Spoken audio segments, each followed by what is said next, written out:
The President of Rwanda.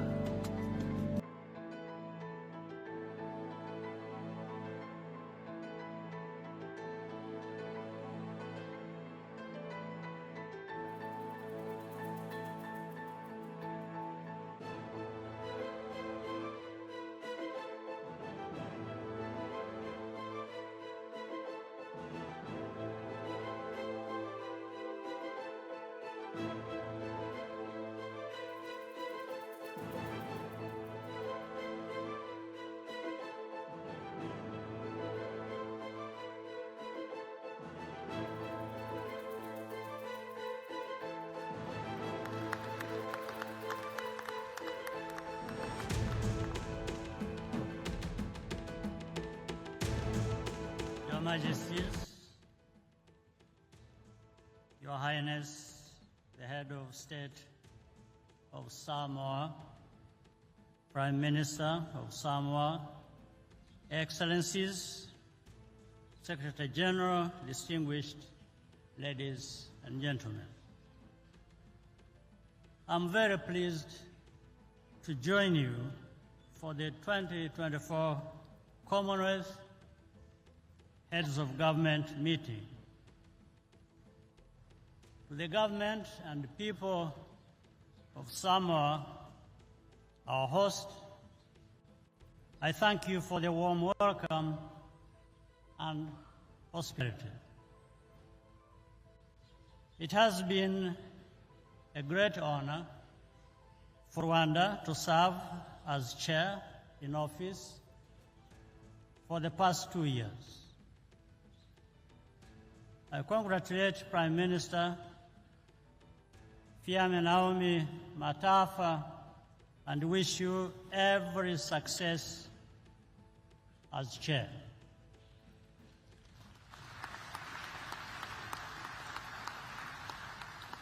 Rwanda stands ready to support you. It is also fitting for us to thank the Secretary General for her distinguished service to our organization during her historic tenure.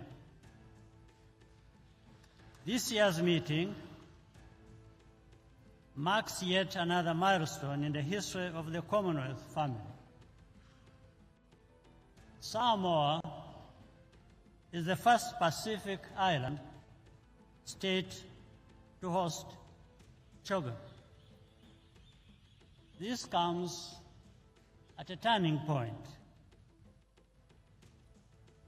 Temperatures are rising, and for small island developing states in the Pacific and the Caribbean, this is literally a matter of survival. Africa and Asia also share this burden. 2/3 of the world's small states are members of the Commonwealth. We cannot ignore voices of those who are bearing the brunt of this crisis, and they should not have to beg for our support. As we head to COP29 in a few weeks, let's act and lead by example. Making empty promises can only move the needle for so long. We continue to support His Majesty the King's Sustainable Markets Initiative as a blueprint for public-private partnerships and green investment throughout the Commonwealth. Indeed, what will make us cross the finish line in the fight against climate change is more finance from wealthy countries. Still, our collective efforts must not stop there. The terms must be favorable. without pushing developing countries into more debt. The Commonwealth's comparative advantage remains its young and vibrant population. Creating digital jobs for women and young people should remain at the top of the agenda this year.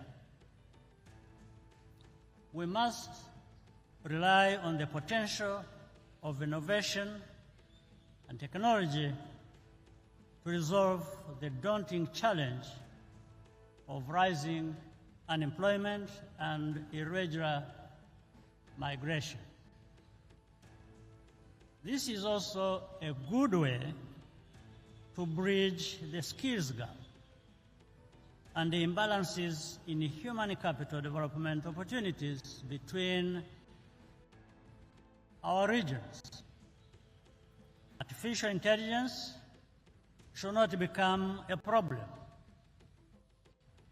If we use it responsibly and establish sound policies, we can transcend the realm of our imagination and become even more resilient.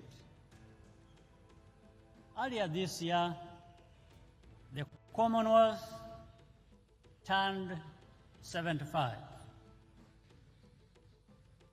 What was once an association of 8 countries is now one of 56. Equality, diversity, and solidarity are the values that bind us together. Because of this, where we have the opportunity to right our wrongs, let's do that and find a consensus that can stand the test of time. With respect for each other and our differences, we can move forward towards our common future. I thank you.